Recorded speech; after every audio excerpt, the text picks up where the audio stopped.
Hello students, how are you? I hope all of you are fine.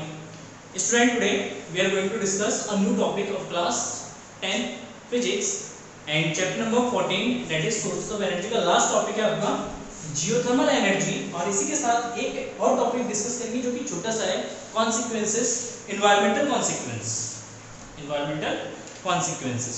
दो last topic बचे हैं and इसके बाद जो है आपका चैप्टर जो है सोर्सेस ऑफ एनर्जी ये फिनिश हो चुका होगा।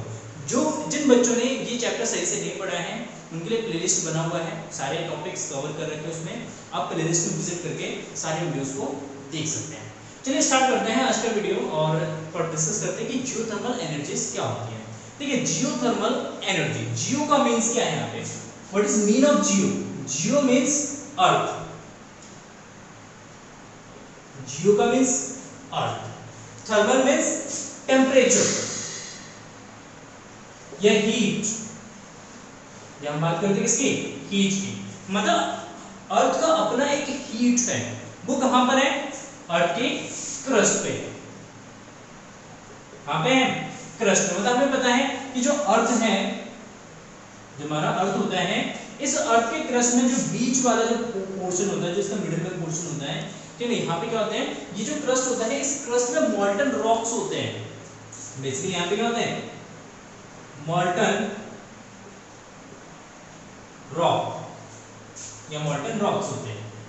ठीक है, मॉल्टन मतलब यहाँ पे जो भी चीज है, चाहे वो मेटल है, नॉन मेटल्स है, कोई भी एलिमेंट्स होते हैं, अर्थ के क्रस्ट पे ये सारे चीज जो है वो हमेशा किस फॉर्म में होते हैं, लिक्विड फॉर्म में होते हैं। इसका टेम्परेचर इतना ज्यादा हाई होता है कि इस अर्थ के क्रस्ट में जो भी मेटल्स है, नॉन मेटल्स है, एलिमेंट्स है, सबस्टेंसेस है, रॉक्स है, कुछ भी है, एवरीथिंग, हर चीज जो है वो लिक्विड फॉर्म में है।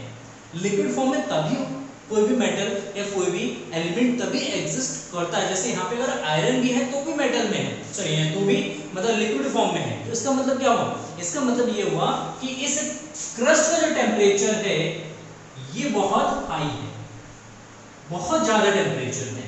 तो इसका मतलब है इसका टेम्परेचर अगर हाई है, इट मींस इसके पास क्या है, हीट एनर्जी है। इसके पास एक हीट एनर्जी है, हाई टेम्परेचर के कारण इसके पास एक हीट एनर्जी है, और इसी हीट एनर्जी को हम कह रहे हैं जियोथर्मल एनर्जी है। इसी जियोथर्मल एनर्जी को हम यूटिलाइज कर सकते हैं अपनी सिचुएशन के अकॉर्डिंग या अपने मतलब बेनिफिट के लिए। हम ये जियोथर्मल एनर्जी को हम यूज कर सकते हैं, इसका यूटिलाइजेशन कर सकते हैं। ठीक है, वो देखते हैं। सबसे पहले हम डेफिनेशन लिख देते हैं, the heat from the मॉल्टन rock. ठीक है, तो यहाँ पे मैं सबसे पहले इसका डेफिनेशन लिखता हूँ कि जियोथर्मल एनर्जी को डिफाइन किस तरीके से करेंगे। The heat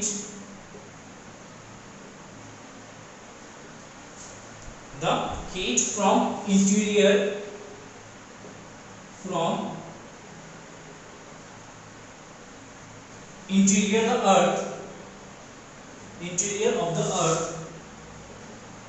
of the earth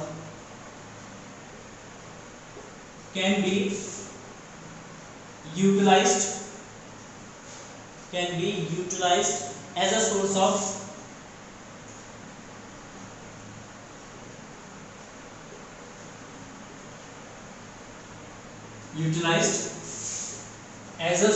of energy,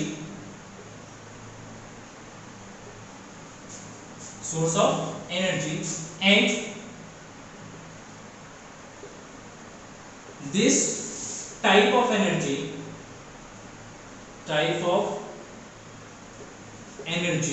is called geothermal energy।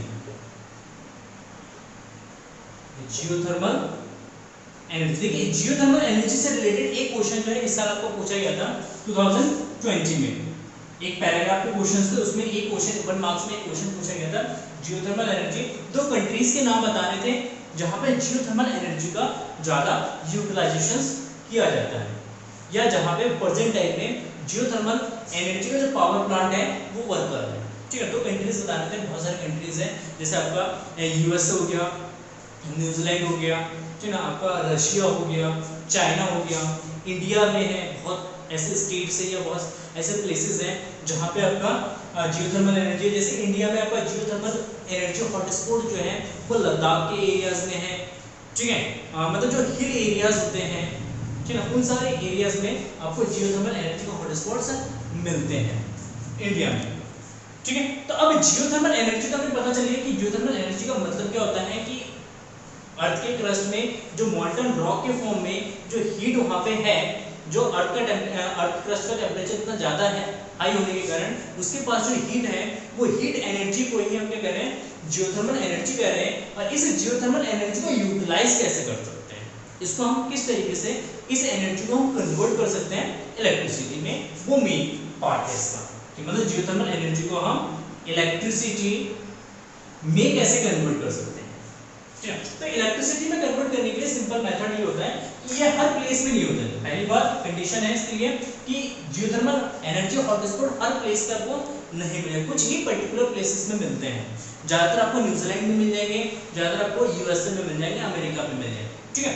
India में भी बहुत प्लेसेस आपको ऐसे मिल जाएंगे। तो वहाँ पे क्या होता है कि जैसे लेट सपोज ये हमारा अर्थ है और अर्थ का ये क्रस्ट है जिसका टेम्परेचर बहुत हाई है, तो जो अर्थ का जो जियोलॉजिकल स्ट्रक्चर है या जियोलॉजिकल जो सा कंडीशन है वो हर प्लेसेस का क्या होता है, डिफरेंट डिफरेंट होता है। तो जहां या कुछ प्लेस ऐसे होते हैं जहां पे इसके अंदर जो ग्राउंड वाटर होते हैं, अर्थ के अंदर जो ग्राउंड वाटर होता है, ग्राउंड वाटर, ये ग्राउंड वाटर किसके फॉर्म में फ्लो होता है, ये यहाँ पे ग्राउंड वाटर के रिवर्स होते हैं अर्थ के अंदर, ठीक है। मतलब ये जो ग्राउंड वाटर अगर किसी भी रीजन की वजह से अगर कोई इस क्रस्ट के कांटेक्ट में आ जाता है, मतलब यहाँ पे किसी प्लेस पे अगर ये ग्राउंड वाटर अगर किसी रीजन से अगर ये क्रस्ट को टच करता हुआ निकलता है, तो हमें पता है इसका टेम्परेचर बहुत ज्यादा हाई होता है, 10⁻⁶ केल्विन तक हो जाता है इसका टेम्परेचर।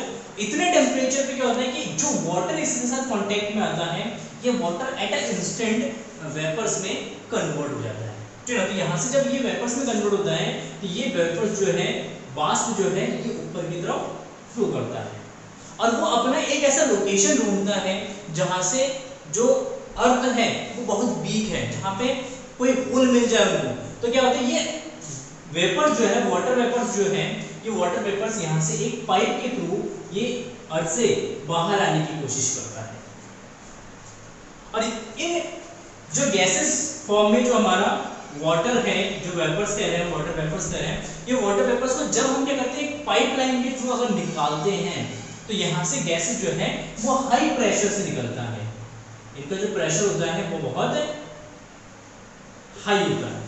जब ये हाई प्रेशर से निकलता है पाइप के थ्रू या कहीं से, अगर ये वाटर वेपर्स अर्थ के क्रस्ट से निकल के आ रहे हैं तो इसका मतलब इसके पास बहुत ज़्यादा प्रेशर होगा।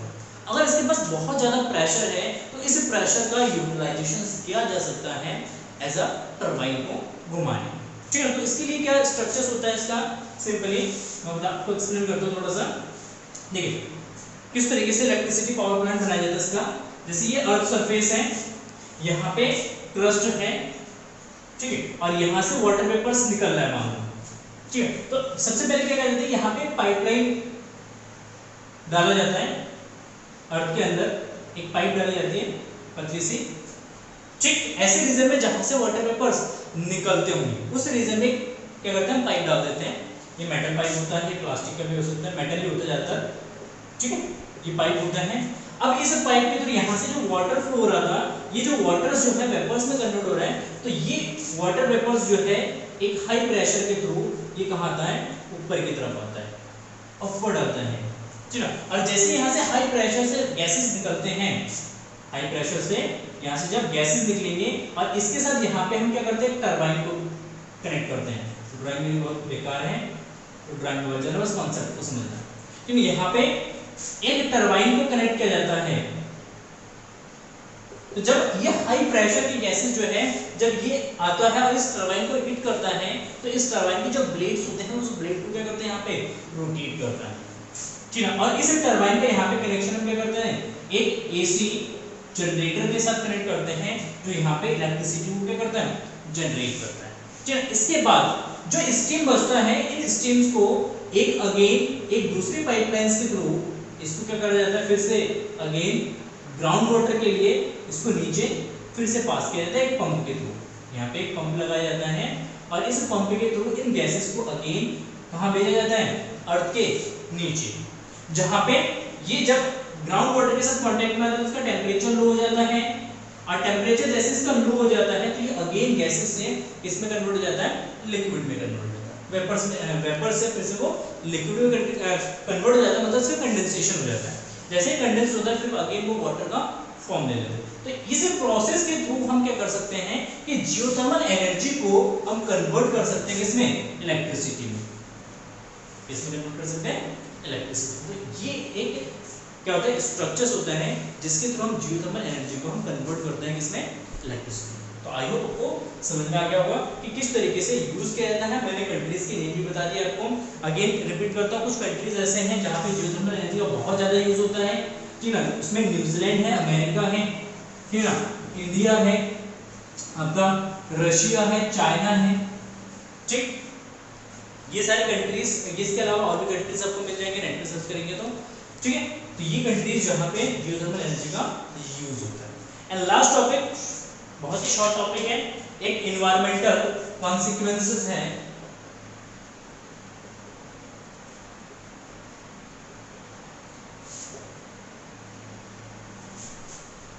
कॉन्सिक्वेंसेस,